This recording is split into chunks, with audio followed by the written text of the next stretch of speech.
Hi everybody, my name is Beth Hodges. I'm the Director of the Office of Research Development, and I'm so glad that you could join us this afternoon on a Friday afternoon as school is ending. We're here to talk about NASA and early career, DOE early career programs today. We are going to take a look at the U.S. Department of Energy's early career program first. And then we're going to move over to the NASA Early Career Program. These are just overviews. And then the stars of our show are our breakout panelists who can give you more insight into what it's like to work with the two agencies and their experiences as people who have been awarded or who've been panelists. And I think, I hope that that will be very helpful to you today. So. Let's get started with the Department of Energy's Early Career Program. Before we begin, I know there's probably some people who have submitted the pre-application already. I don't know if you want to do a show of hands if there's anybody who has submitted the pre-application. I can't see everybody's face, so maybe I can't do that. But I'm going to try to talk to you through this for both sides, people who have already submitted the pre-application for this cycle, and then those who intend to apply next round. We're going to cover the FOA for this year, as it will most likely be similar to the one next cycle as well. And of course, we don't know what next cycle's is. So the early career research program opportunities exists in the following areas that you see here. There are different research programs, and each program has its own mission. You will find the distinct mission outlined in the FOA along with the program website link, as well as each program's topic area and the technical content for each. The technical contact person is very important, and we'll discuss more of that later. You'll notice that the FOA is huge, but a good chunk of the FOA is this information. So don't be intimidated by the size of it. I would invite you to dig into each of the science programs listed here to find what is the best fit for your work. It will tell you what they're looking for as you read into it. And the technical contact is who you would send a paragraph to determine the right fit if you're going for it next year. So estimated funding, the DOE anticipates that they're going to fund about $100 million.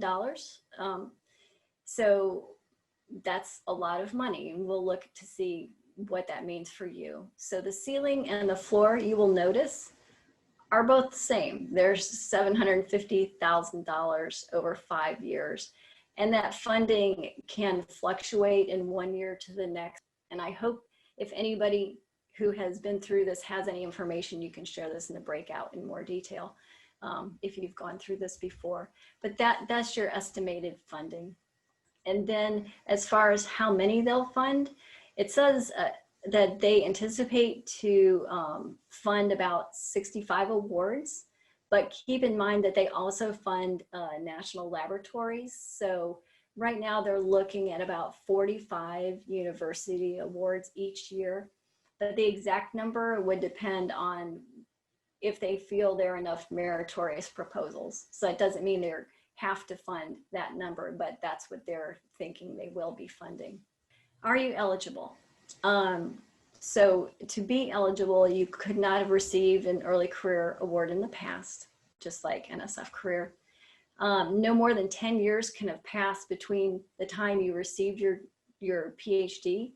So for the present year, that means no earlier than 2010, next year 2011. Now, if you've had multiple doctorates, it would be the date of the doctorate relevant to the proposed research in case that situation comes up. You must be untenured, either untenured assistant professor on a tenure track or an untenured associate professor. And you have to be in the position at the closing date of the FOA. So as long as you are untenured at the submission time, the closing date, then you're good. And like NSF career, you get 3 attempts at this. So for those of you who may have already submitted a pre-application, they're being reviewed for responsiveness of proposed work. And according to DOE's website, you should get a response by December 17th, which is next week. If you don't get one, it is your responsibility to follow up with the program to confirm the status. If you are not encouraged, that's a nice way of saying, please don't apply, because they are not going to read your proposal. So if you're saying, well, they're just discouraging, but I have a really good idea, don't do that, because they will not look at it. And the full proposal deadline is February 16th for this round. So while you're waiting to hear, I'd encourage you to go back and reread the RFA carefully to make sure you understand the review criteria. Review the mission pages again, make sure that the mission goals, you know what they are, and look at previous awards. I've included a link here, and we will send out these slides to everyone at the end of this so that you can use this to go into the links in case you don't have the information. Also, you can look at our limited submission database for examples of applying to NASA. Determine who's going to read your paper prior to the proposal being submitted. Usually we suggest that you have a couple people read your proposal, somebody that knows your science, and also somebody who can look at flow, grammar, those type of things, and our office is happy to do that. For those waiting for next year, I would encourage you to go ahead and dive in early to determine what area you think is appropriate, and then plan to submit a paragraph to a technical contact to determine the appropriateness of your idea for the pre-submission. Get to know the area really well. Your proposal must be responsive to the research topics.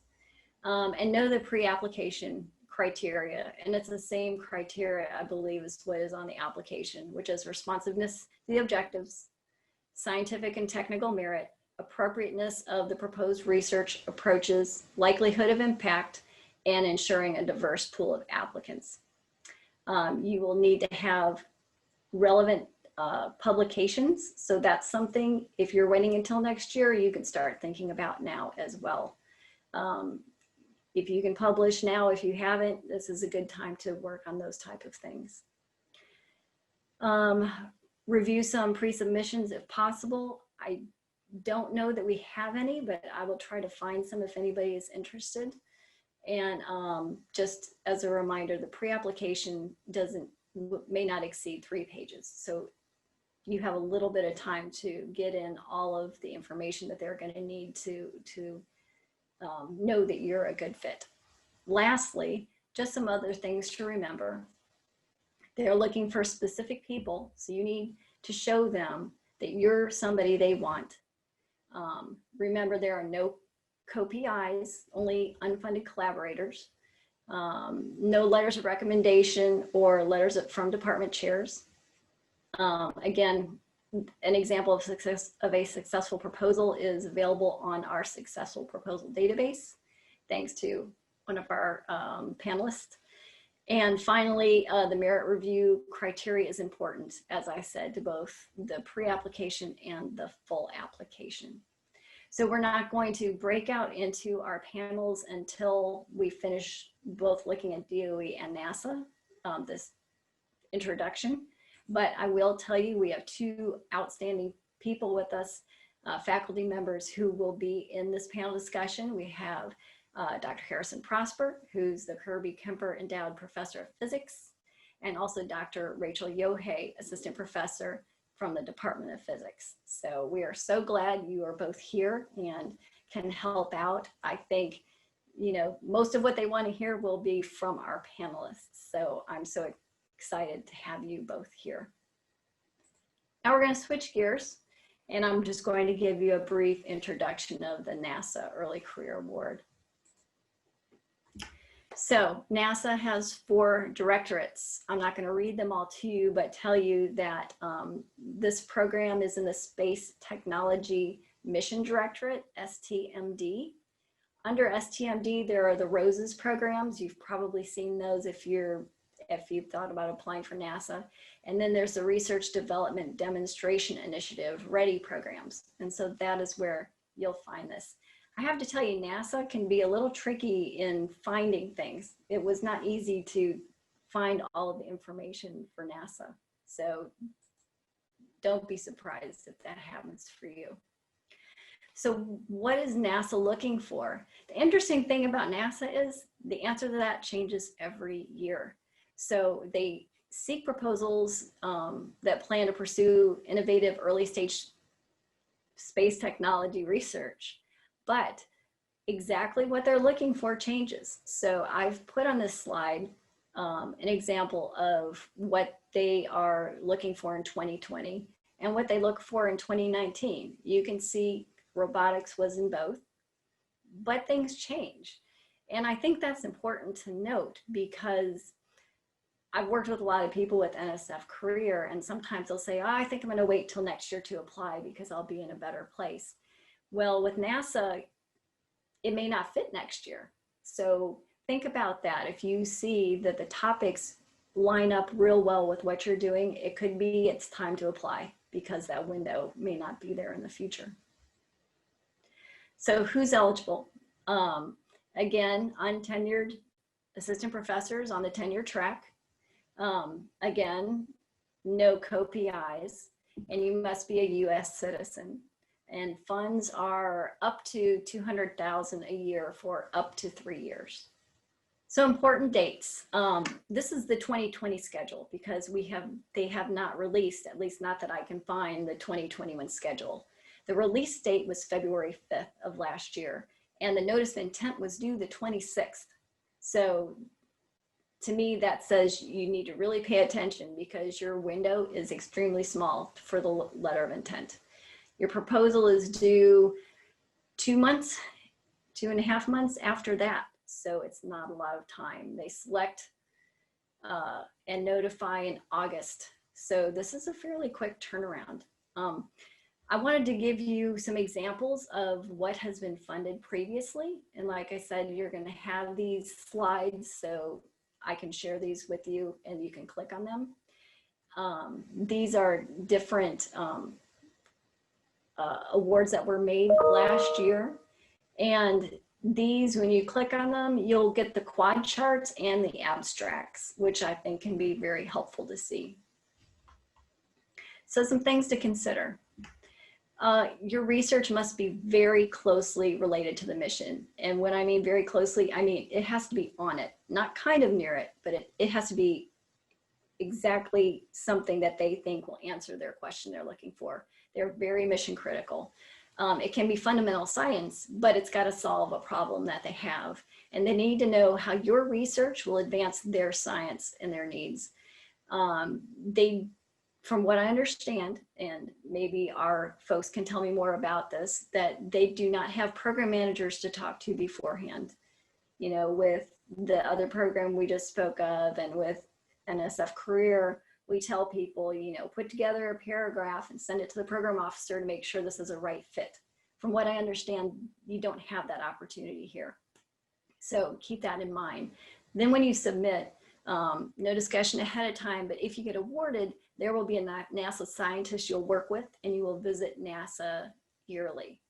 And their contacts for questions they have contact people if you have questions about the FOA, just not somebody like a program manager. NASA uses a lot of jargon. I'm not surprised. You should probably try to understand that, and you can find it on their website. They actually have a whole list. Your proposal, from what I understand, should read and look like a NASA doc as much as possible. Technology readiness level, TRL, which is one of those jargon things, means they want to see you advancing quickly. Because NASA's topics differ every year, I already mentioned, if it's a good match, you should consider pursuing. And then finally, once you're funded by NASA, it can be easier to continue to get funding through NASA. So getting the opportunity to get going with this program could be very good for you. So our NASA panelists are Dr. Mark Barassa, Professor of EOS and Director of the Center for Ocean and Atmospheric Prediction Studies, COAPS. Dr. Michael Delp, Dean and Professor of the College of Human Sciences, Dr. Jeremy Owens, Associate Professor of Earth, Ocean, and Atmospheric Sciences, and Koresh Scholl, who is Assistant Director of Mechanical Engineering. All have been awarded by NASA. We don't have anybody who has gotten the Early Career Award, so we don't have that, but I think just knowing how to work with a particular agency can be extremely beneficial, and that's our hope.